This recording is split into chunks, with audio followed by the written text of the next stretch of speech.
Welcome to the Deep Dive, where we take that stack of sources you've given us and really pull out the most important bits of knowledge and insight. Today, we're diving into a literary classic, one that's gripped readers for generations. Jane Eyre. You've provided a fantastic summary, a really rich narrative, and our mission today, well, it isn't just to walk through the plot again. We want to extract the profound wisdom, kind of get at the deeper meanings, and maybe Bronte's subtle genius underneath it all. Exactly. Yeah, we're looking at a journey of profound resilience, definitely self-discovery, and let's be honest, some pretty potent gothic melodrama too. Right. Jane Eyre isn't just a story, is it? It's a powerful exploration of independence, of moral integrity in a world that's constantly trying to, well, define you and box you in. Okay, let's really dig into this incredible story for you. We'll follow Jane's journey, from being this neglected child all the way to a woman who finds her own way. We'll hit the major beats from your notes, of course, but also try and unpack what makes each moment really resonate. The Deep Dive, Untacking Jane Eyre. So we start with Jane at 10 years old. She's an orphan living at Gateshead Hall with her Aunt Reed. But this setup, it's not exactly a nurturing one, is it? Oh, far from it, no. The sources you sent, they really highlight how severely neglected she is, emotionally rejected too. And she faces such cruel treatment, especially from that domineering cousin John. Right. And this early experience, this profound injustice, particularly the incident you noted where she finally fights back and gets locked in the Red Room. Yeah, the terrifying Red Room. The very room where her Uncle Reed died, which leads to these horrifying delusions for her. Well, that really sets the psychological groundwork, doesn't it? It's the foundation for her lifelong quest for dignity, for autonomy. It's a foundational trauma, you could say, showing how society's early cruelties shape a person. And from that difficult home, she gets packed off to Lowood School, a charitable institution. But this isn't much of an upgrade, is it, in terms of conditions? No, not really. Mrs. Reed unfairly tells the school's director, Mr. Brocklehurst, that Jane is deceitful.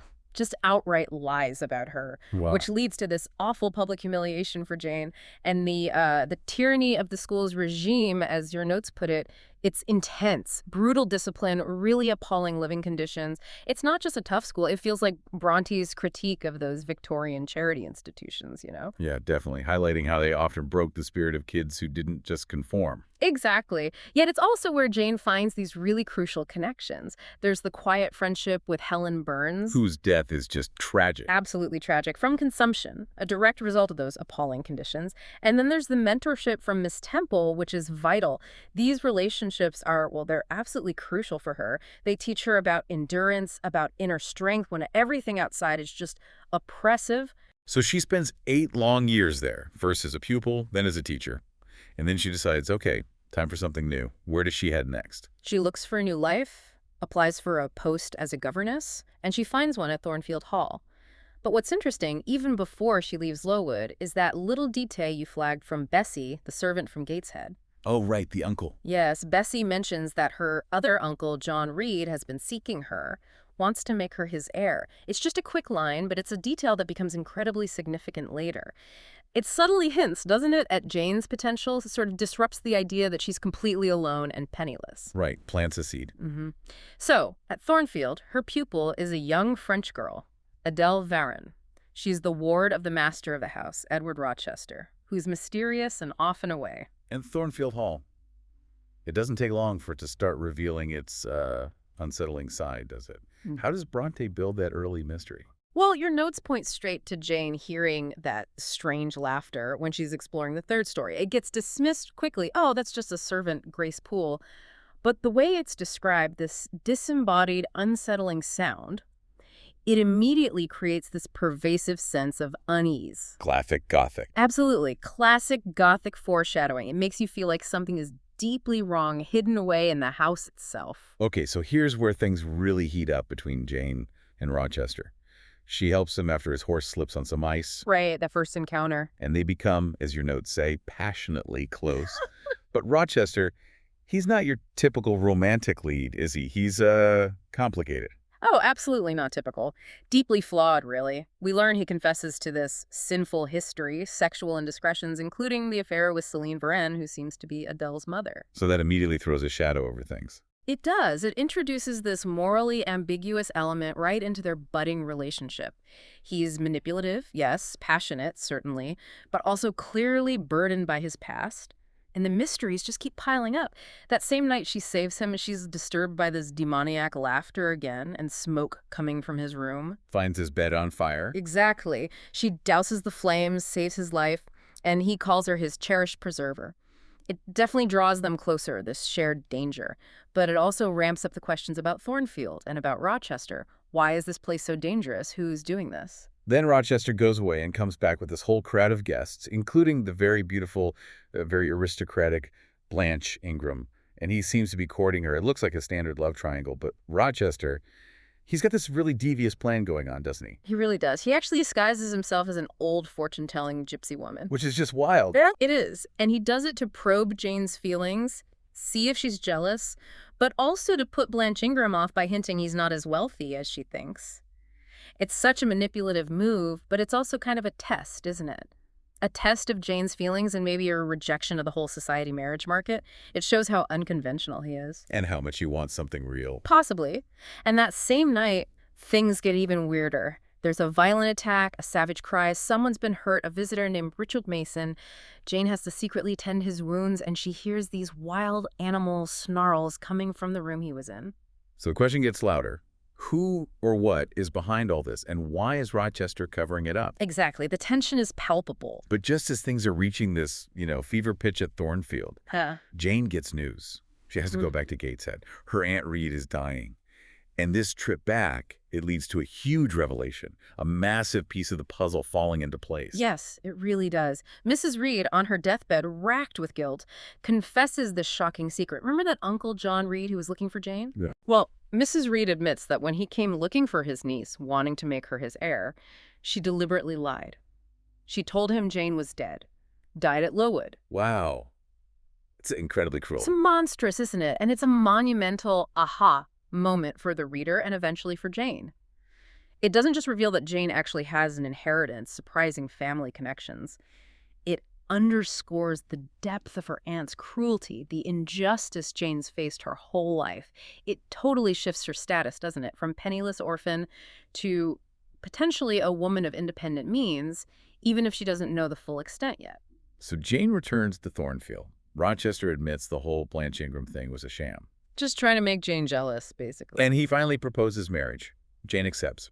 But your notes detail these really ominous signs just before the wedding. It's like the world itself is screaming, don't do it. Exactly. That image of the chestnut tree, the one they sat under when he proposed, being split in two by lightning overnight. So symbolic. Incredibly symbolic. And then on the very eve of the wedding, this spectral woman comes into Jane's room and tears her bridal veil in half. These aren't just, random bad weather or nightmares. Bronte uses them brilliantly. It's that pathetic fallacy idea where nature mirrors the inner turmoil. They mirror Jane's own deep down anxieties, and they absolutely foreshadow the destruction of her hopes, the unraveling of Rochester's whole deception, powerful Gothic stuff. And then doom arrives. Right there at the altar? Right in the middle of the ceremony, Richard Mason steps forward again, this time with a lawyer, and he declares the marriage cannot proceed because Rochester is, in fact, already married. Dun dun. Totally. Rochester, completely cornered, has no choice. He takes the whole wedding party, including Jane, up to the third story and reveals his living wife, Mason's sister, Bertha, the source of the laughter, the fires, the attacks, described as being kept like a caged wild animal. And as soon as they see her, she attacks Rochester. It's the ultimate horrifying reveal. And Bertha, she's not just a plot device, is she? There's so much interpretation around her. Oh, absolutely. She's often read as perhaps Jane's own suppressed rage made manifest. A symbol of the confinement, the potential madness that Victorian society could impose on women, especially passionate women like Jane. It offers this really powerful Gothic lens into the psychological cost of repression. So Rochester's secret is out. He then tries to persuade Jane to essentially run away with him. Live as his mistress in the south of France. He offers her everything, materially speaking, but she refuses, even though she loves him deeply. What does that refusal tell us about Jane, about her core values? This is such a pivotal moment. It showcases Jane's absolutely unwavering moral compass, her demand for respect, for equality. She says something like she needs to keep her soul, her integrity intact. She chooses destitution, leaving Thornfield in the middle of the night with nothing. Which is incredibly brave. Incredibly brave. She abandons the men she loves, all comfort, all security, rather than compromise her principles, rather than live a life that lacks real dignity in her eyes. It completely solidifies her character as this independent woman who values her self-worth above everything else, societal approval, even her own desires. It's quite revolutionary for the time. So Jane's journey takes another harsh turn. She wanders for days, starving, near death, completely alone, until she's taken in by the Rivers family in a place called Marsh End. And she uses a false name at first. Right. She calls herself Jane Elliott. She finds a humble job as a village school teacher, starts to slowly rebuild her life from scratch. Then another one of those incredible Bronte twists, St. John Rivers, the clergyman brother. St. John, yeah, always sounded like St. John. Exactly. He discovers her true identity, partly through a drawing, partly through her name, and he realizes she is the unknown relation their own deceased uncle, John Reed. The same uncle. The very same uncle left his fortune to, making Jane not only wealthy, but also his cousin and cousin to his sisters Diana and Mary. Wow, full circle. Completely. Suddenly, she has financial independence and a real family. And, true to her character, what does she do? She insists on sharing the inheritance equally with her newfound cousins. Which says so much about her compared to the Reeds. A world of difference. It shows her generosity, her sense of justice, her commitment to genuine family connection. But then St. John Rivers makes this rather insistent proposal of his own. He does. A very different kind of proposal. He wants her to marry him and go with him to India as a missionary's wife. He doesn't love her romantically. He sees her as, well, suitable. A good partner for his spiritual work. And Jane nearly agrees. She's on the verge of accepting, out of a sense of duty perhaps, a respect for his piety, despite her own reluctance because there's no love involved. But just as she's about to agree, she hears it Rochester's voice calling her name, Jane! Jane! Seemingly across hundreds of miles. Chilling, whether it's real or psychological. Exactly. Whether you read it as literal or symbolic, it underscores that deep, almost supernatural connection she still has with him. It pulls her back from this path of duty towards, well, towards him. So she goes back towards Thornfield. What does she find when she gets there? She finds it a burned-out ruin, just ashes and collapsed walls. Oh, man. She learns that Bertha, in a final act of madness, set the entire hall ablaze and then died herself, jumping from the roof. But not before Rochester tried desperately to save everyone, including Bertha. And in the process, he was badly injured. Your notes say he had lost a hand and the sight of one eye. Some versions say both eyes initially. So he's completely changed. Broken, in a way. Physically broken, yes, and humbled. It paints this picture of a Rochester stripped of his former pride, his physical power. He's now reliant, dependent, and that dramatically alters the power dynamic that existed between him and Jane before. And finally, after all of that, after all the trials, the separations, the growth, the choices, they reunite. She seeks him out, finds him living in seclusion at a smaller, more isolated property called Ferndean, and your notes conclude simply, the couple marry. Just like that. Just like that. But the context makes it so much more than a simple happy ending. It feels like a union of true equals. Jane comes to him financially independent, morally certain of who she is. Rochester is humble, dependent, perhaps redeemed through his suffering.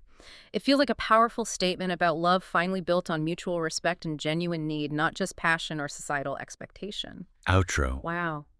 What an absolutely incredible journey for Jane Eyre. I mean, from utter destitution, emotional rejection, to finding family, finding a fortune, and then finding love, but on her own terms. You can totally see why this story just keeps resonating century after century. Absolutely. This deep dive, I think, really shows how brilliantly Bronte weaves together these huge themes like class, gender, morality, the search for independence, all through Jane's relentless quest for self-worth. And it also highlights how those Gothic elements, they aren't just there for thrills. They work to externalize Jane's internal battles, to symbolize the crushing societal limits placed on women back then. Bronte wasn't just telling a romance, she was really challenging the whole system. So thinking about all this, what does it mean for you listening? When you consider Jane's final choice going back to Rochester, especially after his huge deception and everything that happened, it raises a really interesting question for all of us, I think. How much does someone need to truly change? And how much can forgiveness, genuine forgiveness, actually transform a relationship? What makes a connection ultimately worth salvaging, worth rebuilding, maybe on entirely new foundations? Definitely something to think about long after you finish the book or even just listening to this.